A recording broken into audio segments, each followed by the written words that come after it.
नमस्कार, हमारी खास पेशकश में आपका स्वागत है। आपके साथ मैं हूं अंकिता। राजधानी दिल्ली से एक ऐसी तस्वीर सामने आ रही है जो डराती भी है और झकझोरती भी। देश के महानगरों में किशोर अपराध यानी कि जुवेनाइल क्राइम्स के मामले में दिल्ली पहले पायदान पर है। दिल्ली में सामने आई पिंक फाइल की कहानी कुछ ऐसा ही डराने वाला सच सामने रख रही है। सवाल यह है कि जिस उम्र में बच्चों के हाथों में किताबें होनी चाहिए, उस उम्र में वो चोरी, लूट और जघन्य वारदातों के दलदल में क्यों फंस रहे हैं? क्या इसके पीछे कोई बड़ा आपराधिक सिंडिकेट है या फिर सिस्टम की वो चूक जो इन्हें बार बार उसी अंधी गली में धकेल देती है? आइए आज पड़ताल करते हैं कि आखिर कानून के बाद भी क्यों इस तरह का जो अपराध है वो बच्चों के बीच में बढ़ता हुआ नजर आ रहा है। सबसे पहले देखिए हमारी ये खास रिपोर्ट। जिस उम्र में हाथों में खिलौने होने चाहिए, जिस उम्र में आंखों में सपने होने चाहिए, जिस उम्र में बच्चों को अपने भविष्य की तस्वीर बनानी चाहिए, उसी उम्र में अगर हाथ अपराध के हथियार थाम ले तो सवाल सिर्फ उन बच्चों पर नहीं, पूरे समाज पर उठता है। यानी बचपन और जुर्म के बीच की दूरी लगातार कम होते जा रही है। दिल्ली पुलिस की पिंक फाइल ने राजधानी में किशोर अपराध की एक ऐसी तस्वीर सामने रखी है जिसने पुलिस की चिंता बढ़ा दी है। ये तस्वीर डराने वाली है। एक तरफ वो उम्र जहां बच्चे स्कूल जाते हैं, खेलते हैं, सपने देखते हैं, और दूसरी तरफ वही उम्र जहां कुछ बच्चे झपटमारी, चोरी, लूट, यहाँ तक कि हत्या जैसे संगीन अपराधों तक पहुंच रहे हैं। दिल्ली पुलिस की हालिया क्राइम रिव्यू मीटिंग में सामने आया आंकड़ा इसी खतरे की घंटी बजा रहा है। दिल्ली पुलिस की पिंक फाइल के मुताबिक एक सब डिवीजन में 6 महीने में 70 से ज्यादा पिंक फाइल बनी है। 14 से 18 साल के किशोरों से जुड़े गंभीर आपराधिक मामले। 15 जून 2026 तक नाबालिगों से जुड़े 1404 मामले दर्ज। 2025 के मुकाबले करीब 30% की बढ़ोतरी। लेकिन सवाल ये है कि आखिर ये पिंक फाइल है क्या? बालिग अपराधियों के बार बार अपराध में शामिल होने पर पुलिस उनकी हिस्ट्री शीट तैयार करती है। वहीं 14 से 18 साल के ऐसे किशोर जो बार बार संगीन अपराधों में शामिल पाए जाते हैं, उनके रिकॉर्ड और निगरानी के लिए दिल्ली पुलिस पिंक फाइल तैयार करती है।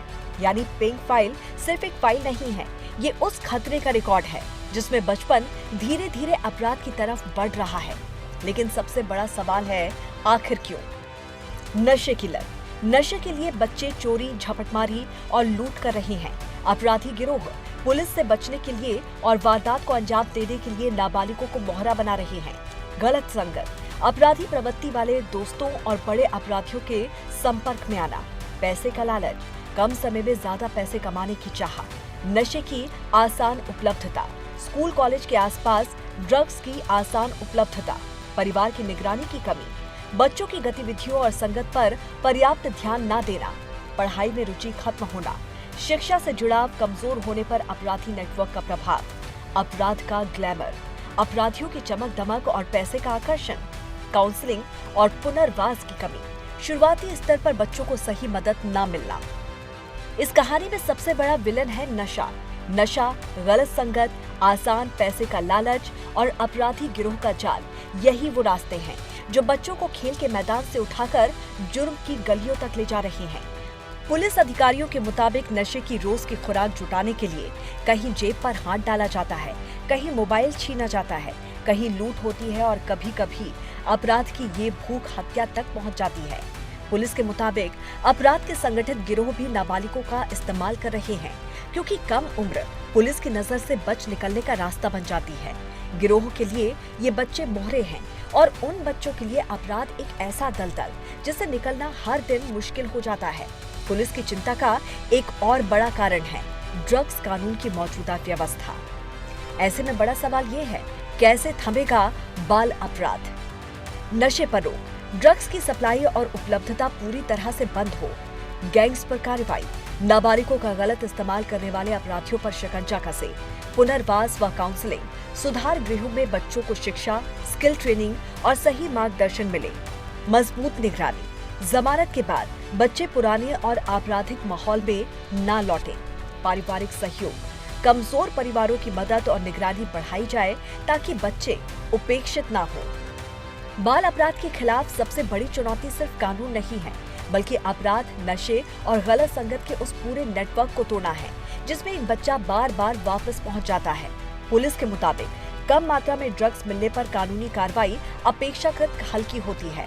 मध्यम मात्रा में जमानत का रास्ता जल्दी खुल सकता है, लेकिन जैसे ही मामला व्यावसायिक मात्रा तक पहुंचता है, कानून का शिकंजा बेहद सख्त हो जाता है। यही वजह है कि पुलिस कम मात्रा में ड्रग्स की बरामदगी पर भी सख्त कार्रवाई की मांग कर रही है। पुलिस का तर्क साफ है, अगर नशा आसानी से मिलेगा तो उसकी कीमत चुकाने के लिए अपराध भी बढ़ेगा, और अगर नशे की सप्लाई चेन पर चोट नहीं की गई तो पिंक फाइलों की संख्या कम करना बेहद मुश्किल होगा, क्योंकि अपराध करने वाले हाथों को रोकने से पहले उन हाथों तक पहुंच रहे नशे को रोकना होगा। लेकिन इस पूरी कहानी का सबसे दर्दनाक हिस्सा ये है कि इन फाइलों में दर्ज नाम अपराधियों के जरूर हैं, लेकिन ये बच्चे भी हैं, किसी माँ का बेटा, किसी पिता की उम्मीद, किसी परिवार का भविष्य, जो शायद नशे, संगत, लालच या अपराधी गिरोह के बीच कहीं खो गया है। आज एक पिंक फाइल खुलती है, कल एक एफआईआर दर्ज होती है, और उसके बाद क्या वही बच्चा हमेशा के लिए अपराध की दुनिया का हिस्सा बन जाएगा? ये एक बड़ा सवाल है। दिल्ली में कुल 226 थाने हैं और अलग अलग यूनिट का बड़ा पुलिस नेटवर्क है, लेकिन सवाल सिर्फ पुलिस की संख्या का नहीं है। सवाल ये है कि अपराध की दुनिया में उतरते इन बच्चों को वक्त रहते कौन रोकेगा? पुलिस, परिवार, स्कूल, समाज या फिर हम सब? क्योंकि पिंक फाइल में सिर्फ अपराध का रिकॉर्ड नहीं है, उसमें हमारे समाज की एक तस्वीर भी दर्ज है।